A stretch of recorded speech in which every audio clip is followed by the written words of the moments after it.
Yun, aklat, tsaka paobrahan agad. Meron kasi tayong aklat, tsaka paobrahan. Ano bang may bisa sa dalawa? Yung magbabasa ng aklat, buong kalimulat ng aklat, o yung pagpapaobra agad, timano? Ano bang mabisa sa dalawa? Pag-usapan natin mga kagimat. Tara, let's go! What's up mga kagimat? Na ito na naman ninyong kagimat, si Heping Agimat, na mahilig sa agimat, pero wala namang agimat. Nasa puso ang tunay na agimat.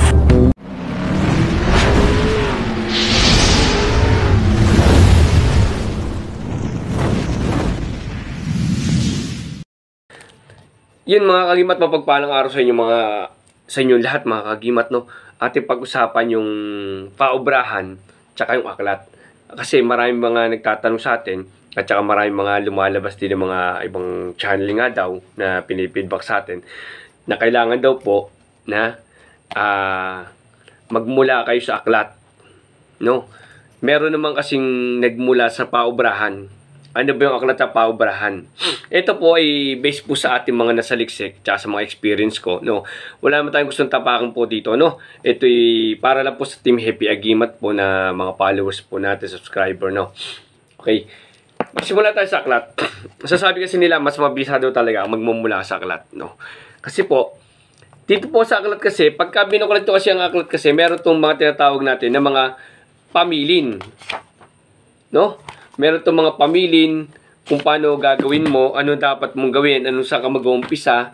Yun muna ang kailangan kasing maano natin, no? May pamilin to, no? Na bago magbasa ng aklat na to, kailangan po ganito, kailangan manalangin, kailangan po magpuder, kailangan po mag-cleansing. Yan po yung mga kalimitan na kapamilin po sa atin sa aklat, no?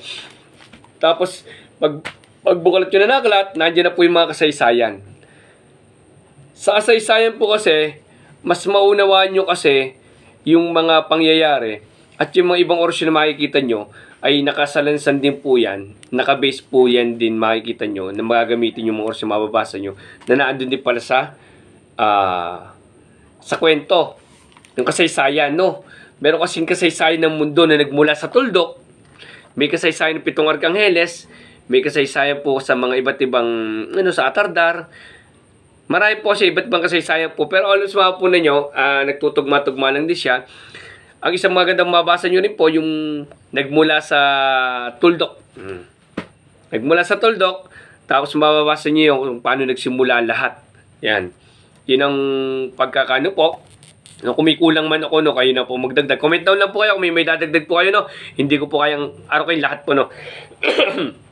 Topis po sa mga naaral po natin, no. Meron sa kasaysayan ng tuldok. Nabasa ko na po yan. Opo, isa kasaysayan ng tuldok na nagkaroon siya ng katuang. Di ba, no? Si Gumamela. Gumamela Celis. Okay? No? Yun, marami kayong kalituan na magaganap dyan, no? Yun po yung kasi may guidelines na po yung aklat. Pero, kung kayo mag-aaral naman ng gamutan naman talaga, yung aklat talaga ay medyo kukulangin pa rin. Kailangan nyo pa rin mag-guidelines para sa mga marurunong o sa mga matagal na experience o marami na experience o gumaganap na o matatanda. Okay? No? Kasi po, yung sa aklat, yung pumababasa nyo ganon, pero meron pa kasing iba na i-guide sa inyo yung mga matatanda at saka matatagal na po sa spiritual. Mas masarap din po, magbasa kayo ng aklat tapos magkaroon kayo ng hingi ng payo sa iba't ibang mga spiritual, no? Payo sa akin, payo sa iba, payo po ulit sa iba, no? Okay, maging open po tayo sa lahat, no? Yung number po dyan pati, number po pati, pag nag-aaral po mo spiritual, yung respeto po, no? Huwag kayong mampapatikos o magpapasikat lamang para lamang nakilala kayo sa mundo ni spiritual. Hindi po. Gumawa lang po na mabuti, no? Tapos, meron tayong tinatawag na paobrahan. Ito yung mga natuto nang hindi nagbasa ng aklat. Natuto nang walang aklat. Kasi nga, paano nila maano yung, wala nga sila aklat. Minsan kasi, ganito po yan, no? Minsan kasi, meron kasing natuto na hirap talaga sa buhay. Kaya po, hindi po sila nakabili ng mga aklat. Wala nagbigay ng aklat, hindi nakabili ng aklat. Kasi nga, sa hirap ng buhay din. No? Yung ibang maluwag sa buhay, nakabili ng aklat, yun po, nakapagpabasa sila, no? Ngayon po, anong ngayang paobrahan man po, binigyan siya ng orasyon, sample, binigyan ko siya ng orasyon, walang aklat. Ito, gamitin mo sa ganito, ganan mo gagamit to, gamitin pagpasanip, ito pamako, Ito panundot, pag nagwala, pako mo, sundutin mo. O, dito yung sundot, ito yung panawag, ganun po yung pagpapaobra. Rekta na po yun. Meron kasing ginagamit yan pag anong kaya ng 49 days, yung iba. Yung sa amin, ibabasbas namin, basbas po tamano. Tapos yung iba, sinusubo. Tapos diretso na pong ganapan niya, pagaganapin agad kayo. No? Ang ano naman natin, paano magiging mas maganda yung yung sa part ng paubrahan. Kagaya ko, paubrahan po ako nagmula eh. Wala po ako, kapos din ako sa buhay nung hindi naman po kapos. Wala akong mabili na aklat. Maluwag-luwag naman ako sa buhay naman mula dati pa. Kasi ako naman, madali akong pera kasi may trabaho tayo. Wala akong nabibili na aklat kasi wala akong alam na bilhin na aklat din dati. Ngayon, paubrahan ako gumanap. Tapos, nakabili tayong iba-ibang aklat din ng unti-unti. Yun, nababasa na natin yung mga saysayan. Ngayon, magaling po sa paubrahan, diretso na kayo paubra. Mapapagat na kayo. Pero kailangan, ang mag-guide sa inyo po, ay i-guide din kayo based sa history din. Paliliwanag din sa inyo yung history na pinagalingan na binibigay sa inyong orasyon.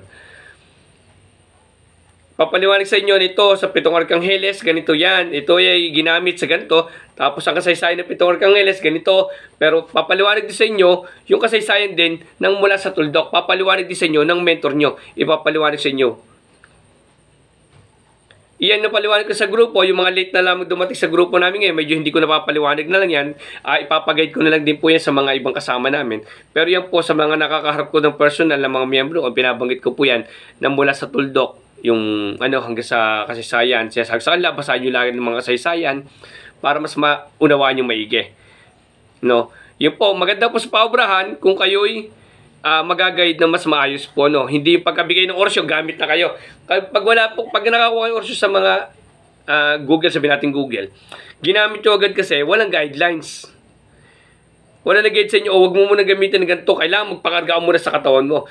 Kasi kung kayo magpaubrahan at may magagawid sa inyo, sasabihin sa inyo, magpuno ka muna ng poder sa katawan mo. Siguro din mo muna, wag mababakal yung poder mo bago ka gumanap sa gamutan. Siguro din mo muna kargado ang katawan mo. Yung kasi number 1 kasi sinasabi ng mga mentor na hindi kayo ililigaw. Punin nyo muna karga ng katawan nyo bago kayo gumanap.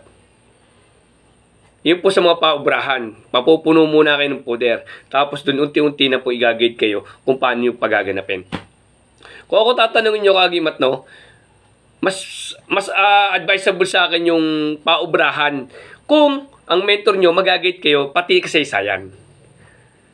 Kasi diretso na po yung rekta ni mabilisan yung awik amat, makapagsimula na kayo, maagamot na kayo.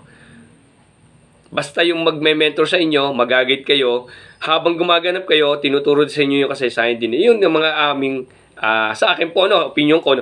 Ewan ko na po sa ibang opinion, pero yan po ay para sa akin po. Kung ako tatanungin nyo, mas maganda yung paubra at tumano, makapagpaubra at tumano.